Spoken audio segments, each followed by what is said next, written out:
and welcome to the Minibia Intec Academy and our today's webinar, how X-ray inspection can increase your quality assurance.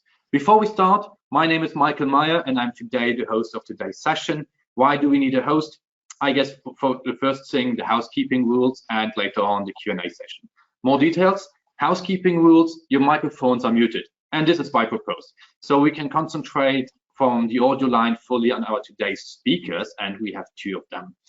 As you remember, in the emailings and newsletters and invitations we have sent to you, there was mention that we would like to discuss with you and discuss together with the speaker. So how is this going to happen if the microphones are muted? Very easy. On the bottom of the tool you find a Q&A and a chat box. So please, if you have questions at any time or feedback or concerns, write them inside, and during the session I will try to answer them, and we will pick most of the questions from the chat box into our Q&A session. We plan roughly 30 minutes of presentation, and we'll have roughly 10-15 minutes of Q&A session at the end. So yeah, stay with us until the end to see the questions that comes up. Small details from the organization point of view. The presentation you just see now, you can find it already now as a download in the handout section. So check again in the tool, you will find a line called handout. Feel free to download it right away and maybe use it for notes.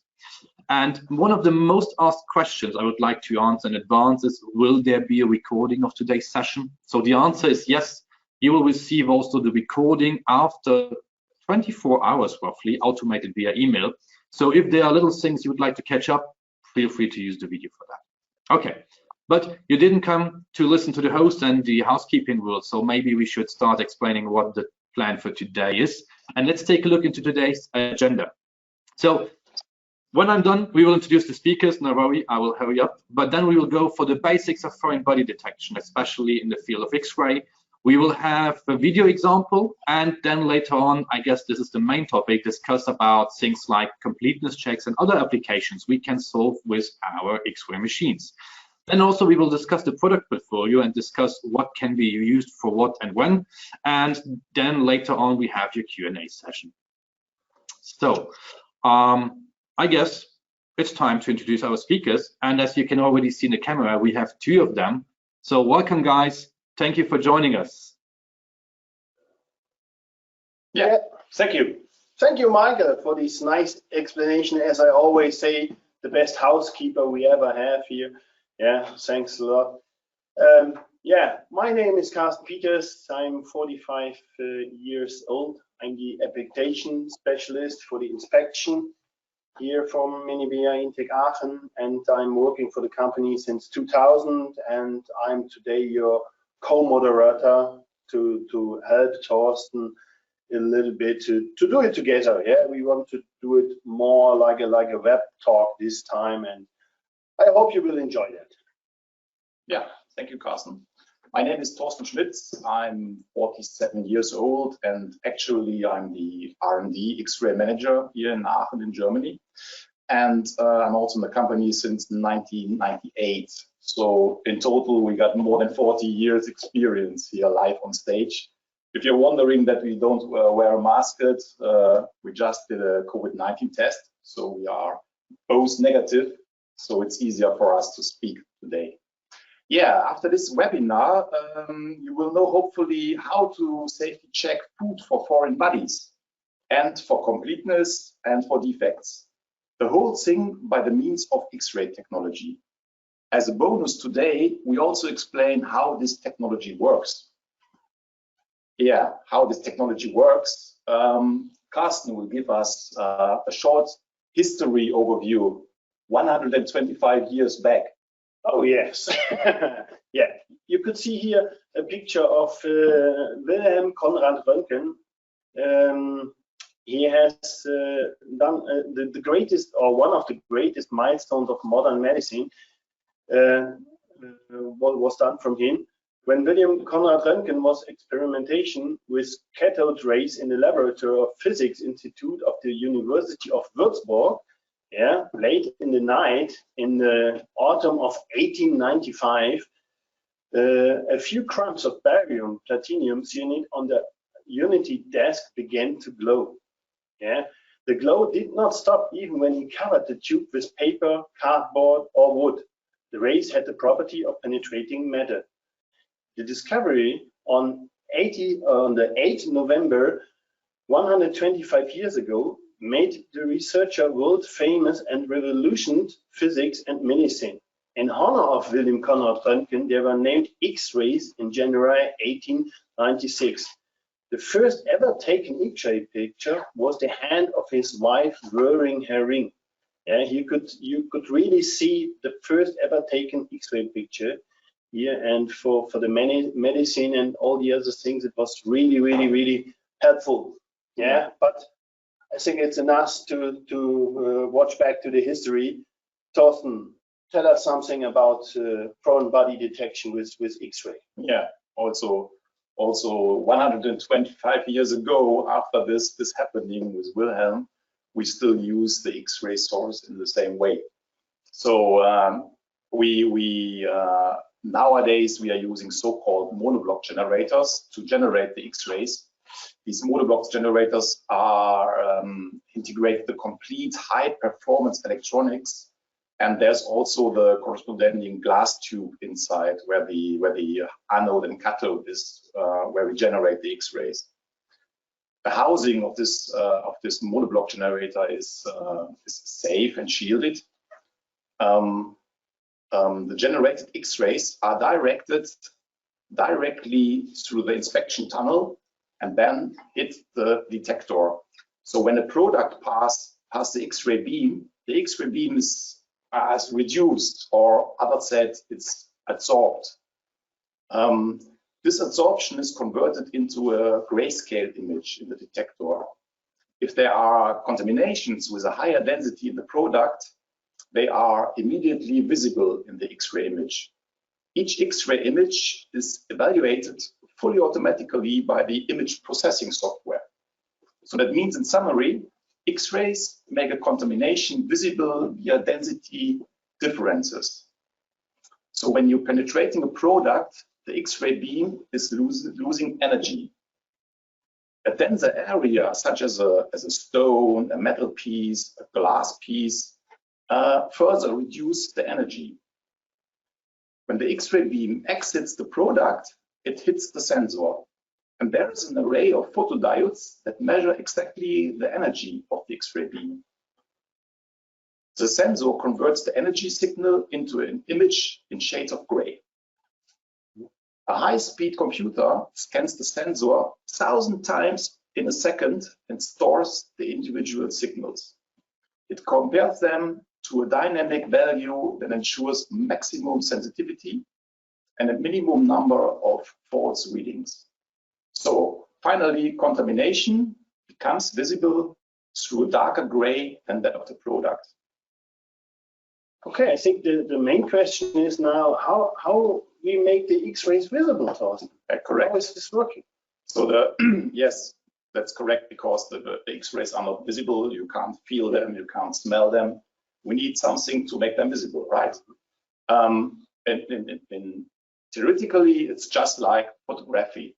X-ray images can be produced by exposing old stuff, photo paper. Unfortunately, yes, the X-rays are not visible. So therefore, a so-called scintillator is used. This scintillator has the property of transforming the incident X-ray to flashes of light. Okay. So the luminosity of the surface of the scintillator will directly influence by the X-ray beam. So an X-ray image, or an X-ray image without an object to be inspected, is therefore completely white. If you put a block of lead inside the inspection tunnel, you will see a complete black picture. Lead has a very high density and is able to absorb the X-rays completely. Of course, nowadays we don't use any photographic paper for the automated inspection of food. The light flashes are measured by a line detector with a resolution of 0.4 up to 0.8 millimeter, and then it's converted into a grayscale image. Okay, we are talking about the scintillator and diodes. How small are the photodiodes or the diode pairs? It's a very good question. The size of the photodiodes, or as I said, the resolution of the detector can be chosen. By default, we are using a 0.8 millimeter detector or 0.8 millimeter diodes. If you halve the resolution to 0.4 millimeter, you get a better resolution, but theoretically, you need also then 4 times more energy than with a 0.8 millimeter detector. The smaller the resolution, the smaller the possible contaminations that can be detected. Sure. Yeah. Oh yeah, I think this is also a question what is always coming up from our customers. Yeah, which materials are detectable and which are not? Where is here a border? I want to say a border where we could say yes or no or maybe something like that. Yeah, we prepared this table with different materials. And as you can see, the green marked materials are detectable with X-ray technology, like stone, glass, aluminium.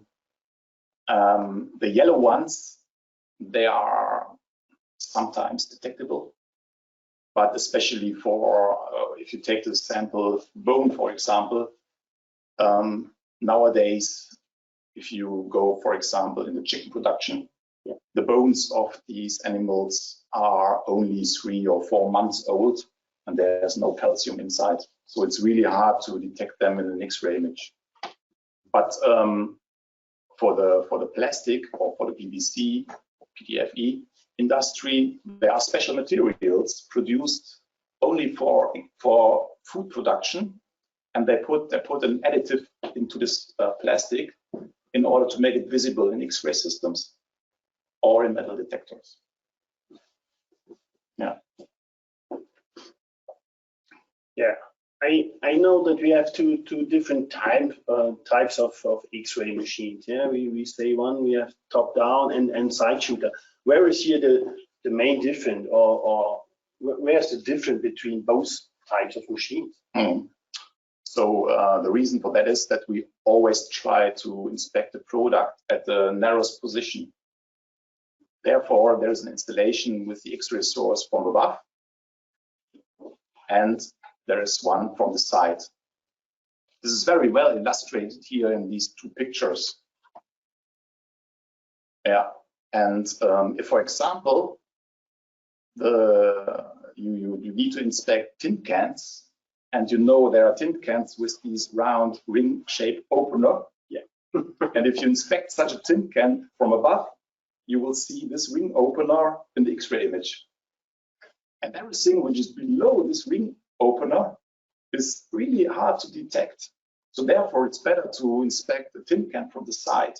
And the positive effect in this case is that you can also check the fill height inside the tin can. You see the shadow of the tin can and also the filling height of the product.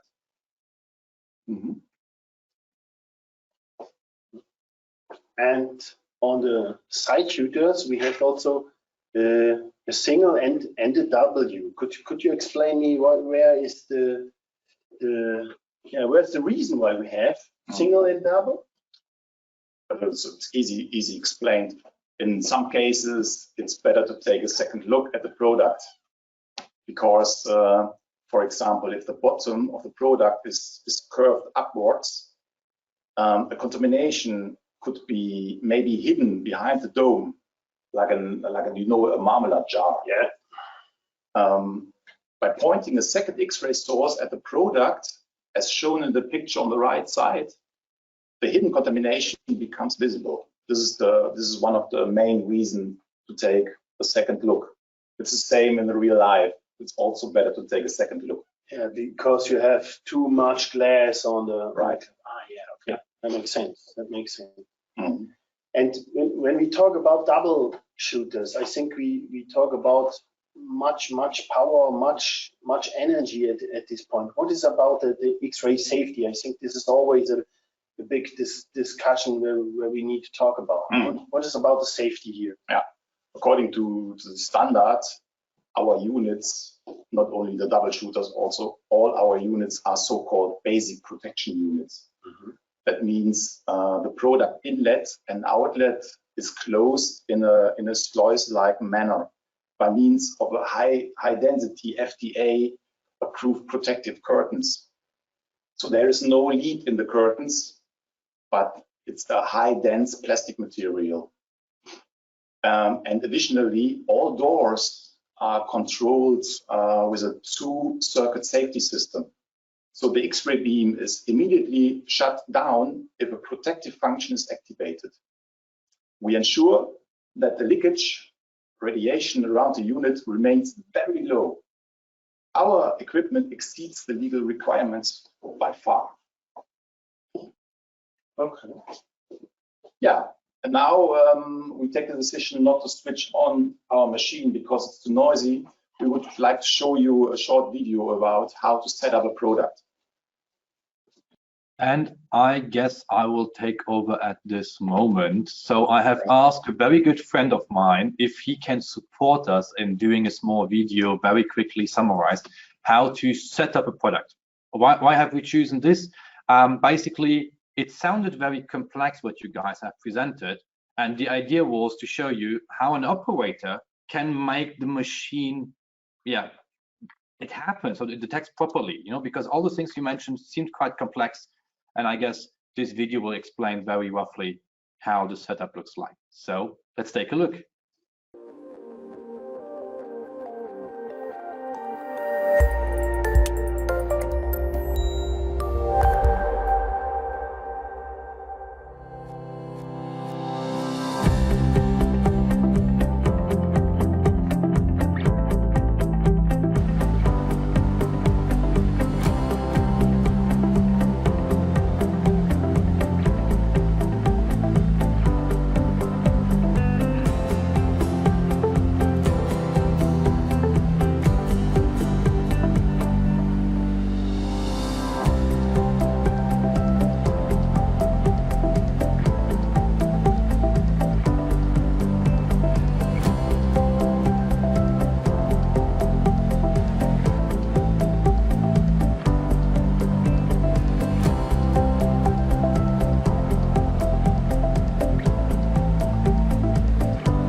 Yeah.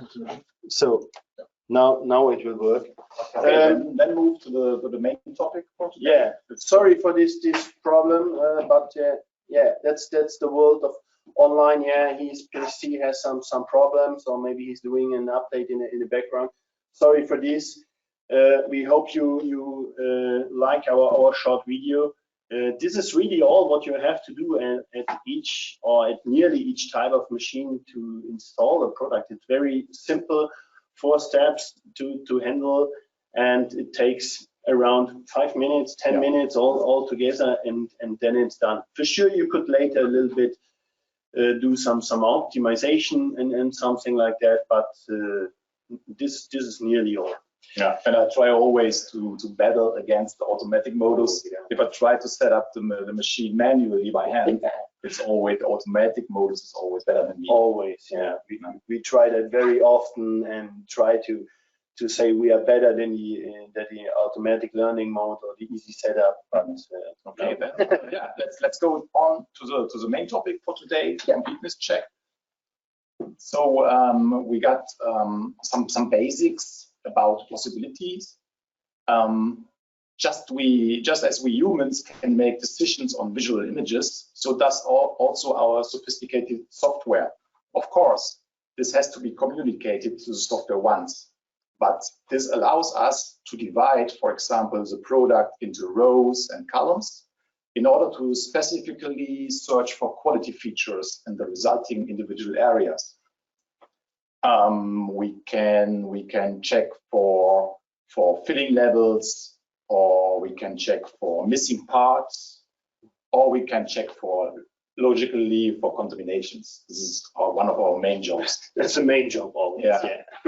Here in the sample on the right side, you see a classic product. This is a yogurt with the edge on a tray. And as you can see in the X-ray image, in 3 of the edges, there is missing the material. Yeah, and this is a good decision to reject this product and not to bring it in the supermarket or to the end customer. Yeah. Here you see a typical food product. It's a carton box filled with noodles, and inside the noodles there is a pouch with sauce. And our job is to check if the pouch is present. So if the pouch is missing, we will reject this product. And for sure, we can also search for small contaminations. As you can see in the right image, they are marked in red squares. I think this is a very important topic to say to our guests today. Yeah, that we could do always both together. Yeah, it's not just looking for pieces included or for one body. No, it's working. We could count, we could fill level all together at the same time. Right. Yeah. The next product is again a carton box with food filled in a plastic bag. And there is a metal clip so that the customer is able to close the bag again for the next day to hold it clean and safe. So therefore, the metal clip must be present in the box. Beside this present check, we are searching also for contaminations inside and outside of the product. Yeah, this is a cake. Sorry, this is an old tradition coming from France. On the 6th of January, family and friends are eating a cake together. And in the cake, there is a small figure. Years ago, it was a bean. Yeah. The cake is cut into as many pieces as there are persons, and all of them eat the cake together. The one who gets the figure is the king of the day. Yeah, and this guy decides what will be done the whole day. So it's very important that the figure is in the cake. It must not be exactly in the middle of the cake, as it's then found by the first cut. So with our X-ray machines, we can assure these points. Additionally, we check for contaminations at the same time. Yeah, normally we won't do a nice joke at this time that I get a crown on my head to be the king of the day. Right. Yeah, as you can see, I could eat many cake. That means my chance to get this piece is much higher than his chance. Yeah. Okay. Yeah, then the typical choco bar or the cracker, we are searching for cracks, so we are searching for defects in the product. We are searching for defect parts, missing edges, or broken parts, crushed parts. That's our job, and it's easy for us to detect them. And here we got a really tough example of completeness check. It's a Christmas calendar, and this Christmas calendar, I think all of you know it. We got 24 doors, and behind each door there's a present or a chocolate bar. And our job in this case is to check if behind every door there is really a chocolate bar. And you could imagine it would be a nightmare for the children if they open the door in the morning, there is nothing inside. So here you can see on the left side, number 13 is missing, and this would be then rejected. But as always, we take also care of foreign bodies, small contaminations. Yeah, and our last sample is the famous cheese. It's melted cheese, packed in single edges like a cake. And in this case, there is one edge missing, and you don't need to weight it. You don't need to count the blocks with a special algorithm. We check it optically in the grayscale image and can reject it easily. Also here, don't forget the main job. You check also the safety of the product. Contamination. Yeah. Okay, but if you have an application for this kind of quality checks, please do not hesitate to contact us. There is much more possible than shown in this presentation. We are open for nearly everything. Yeah, Carsten will show you briefly our portfolio. Yeah, just a short overview about our product portfolio. Yeah, we have the very small Dialight machine. Yeah, it's a really plug and play solution. Yeah, it's just 1 meter. Is this machine? It's for the inspection for small products, snacks, energy bars, sweets, fresh food, all these stuff. It's a very easy handle machine, and I think it's one of our big selling machines. Yeah, our main seller. Yeah. Yeah, I really like this machine. It's very easy to handle. Yeah, it's just half of this big unit here, and I really like it. The next one, and what you could also see here, is our Diamond series. That's a modular system. Yeah, this frame here in the middle is always the same, and then you could have additional covers on the sides, and also for sure different kind of detectors. Yeah, 40 centimeters, 60 centimeters, and 80 centimeters of detectors. Yeah, that you could run big or smaller product, or more weight or less weight. Yeah, it's totally modular, and this machine is also very easy to handle for multi-lane applications. Yeah, if you have 2 production lines and you want just use 1 X-ray machine, it's not a problem with this type of machine. Both of these machines are top-down shooters, and the next one is a side shooter, the Diamond S machine.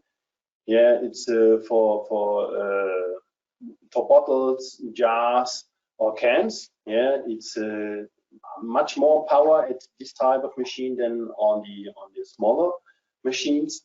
In this case, you have just a single view, and you use this mostly if you have some plastic products.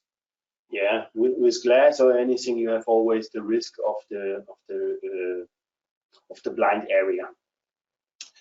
And on the next page, we have our, I say always, my big baby. Yeah, it's our Diamond D. That's our double shooter. That's a really huge machine.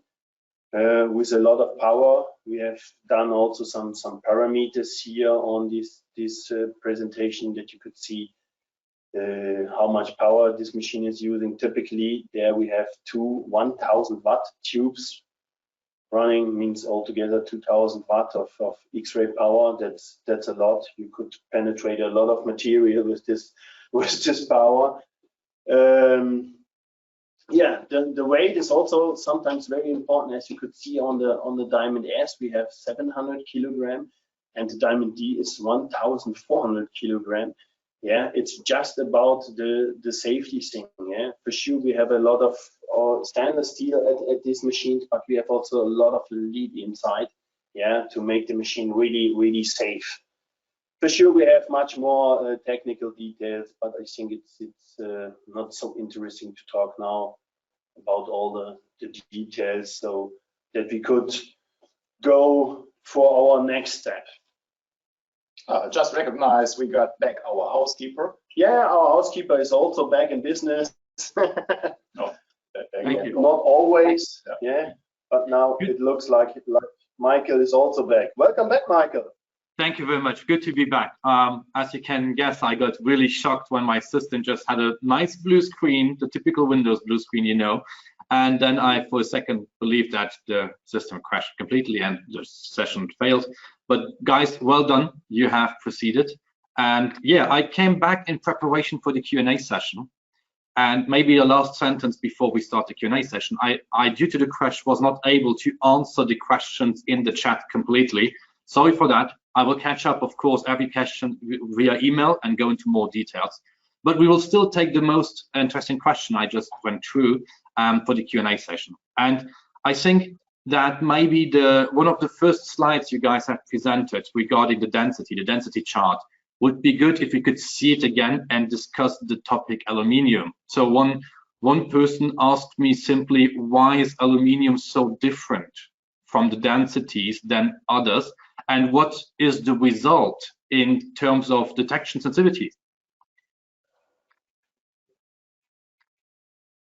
Let's move back to this slide. It's a long way. Yeah, perfect. Yeah. As you can see in the table, aluminium is one of the lightest metal materials which we know. It's used in aeroplanes and in all these things, and it's got only a density of 2.7 grams per cubic centimeter, but it's detectable, Michael. Good to hear. Yeah. So also, basically, maybe this chart will help you answer. Many people have heard the term glass in glass inspection. What they are asking is, how is it possible to detect a glass contamination in a glass jar? Because the contamination has the same density as the jar. Can you maybe give us a hint on that? Yeah, it's when I think it's not so easy to explain as the first question. But if you have your glass bottle, for example, what you want to detect, and you bring in an additional glass piece, then at this point where this glass piece is swimming, maybe, you have more density, and this is why you are able to see it. It depends. All the X-rays is always about the density, and if you bring in more glass, like the density of glass is 2.4 or 2.8, you bring this more to this place, and this is why we say also in the bottom area it's not so easy to detect always, because if the glass piece is falling down and sitting somewhere at the bottom, you have 4 types of glass. That means the bottom area is always the most difficult to detect. Why I say 4 times glass? You enter the glass, then you have the curve where you go the second time. The curve has an end, you have a third time, and you go out of the glass.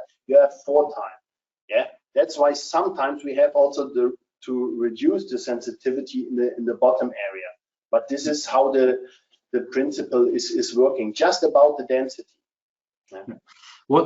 Maybe this is a good point. One question which came up is so let's imagine a contamination is not a sphere. As you know, we always use spheres for testing because it's repeatable. It's the only way of making a test reliable.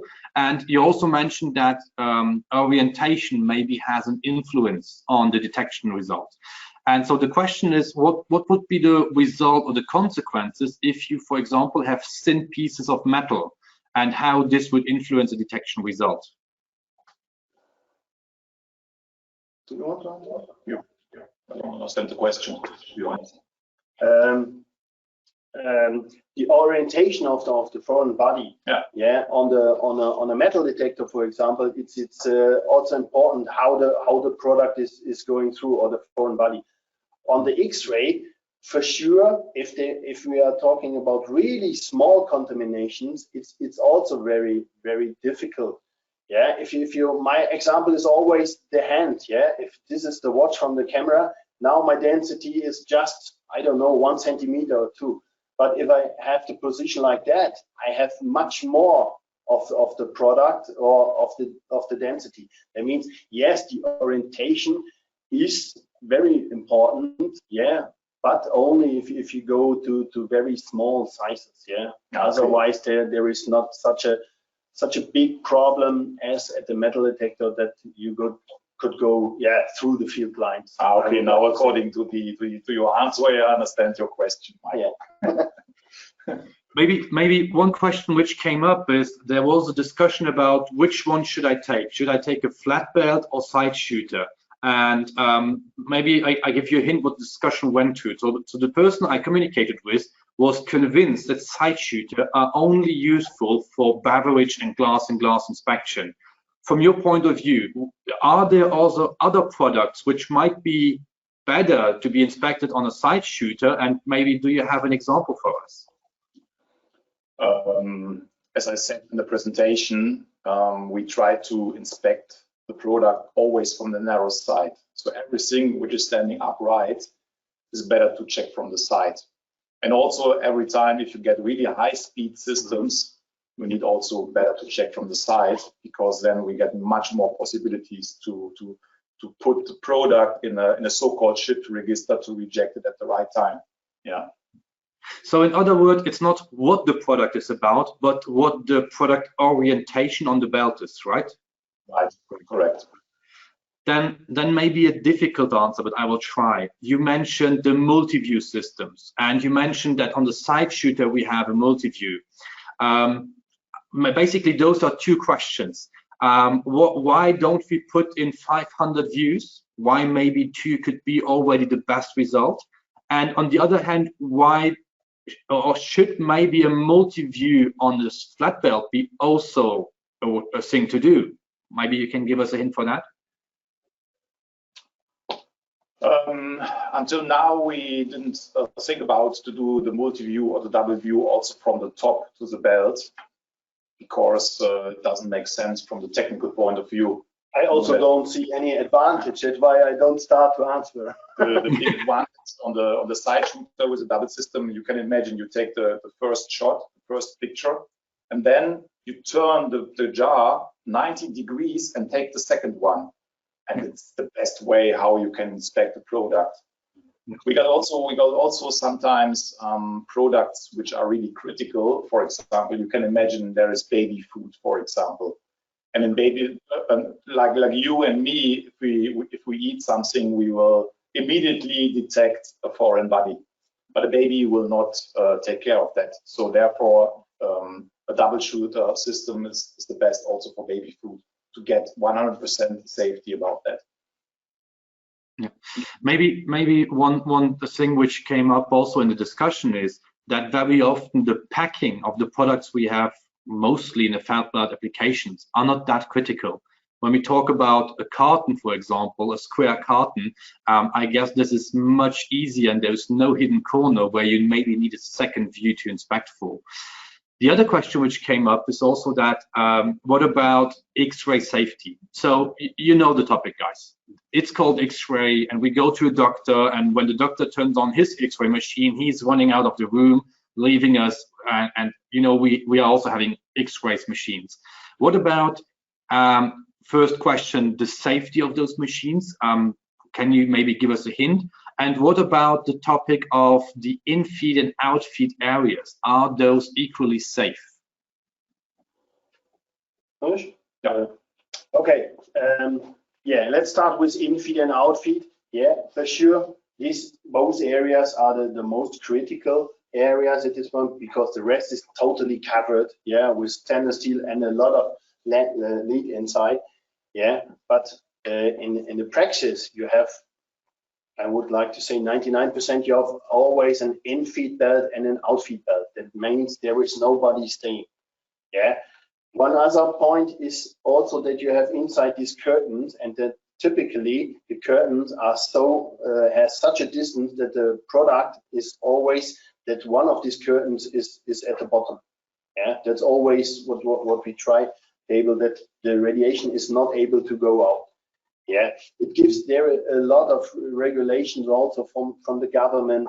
Yeah, where you have to check it. It depends a little bit from country to country. Yeah, also the European Union is not working equal right now. Yeah, they try to handle that since years, but it doesn't work. You need, for example, in Germany, you need a radiation protecting officer.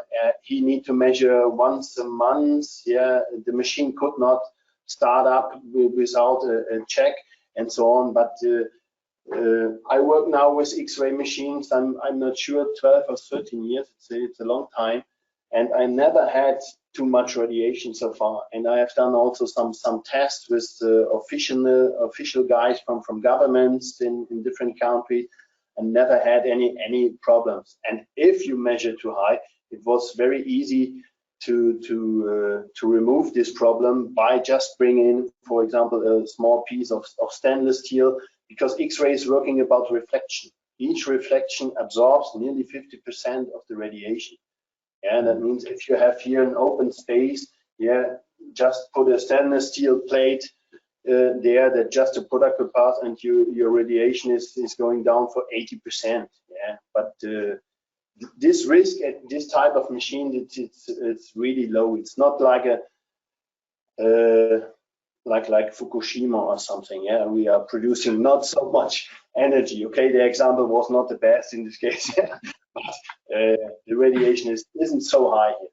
But the different rules are depending from company to company, from country to country. This is very important. 2 minutes left, but I have still questions. But I would like to go for another topic, which is the completeness check, for example, you have mentioned, or looking for other applications and foreign body detection. So the question was, how do I get more details on that on the machine? So they understood from my video, okay, setting up for foreign body detection is easy, but what is the procedure to set up other applications? And for example, how can I get, let's say, testing results for it? So what would be the approach here? Can you maybe give us an idea what would be the next step if I'm interested in this kind of solution?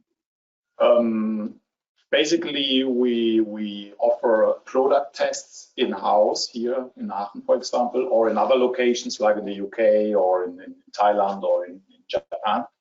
And we will do a complete product test. And so we will give you the full information about what is possible with your product, what is the sensitivity for metal, for glass, for stones, or for plastics.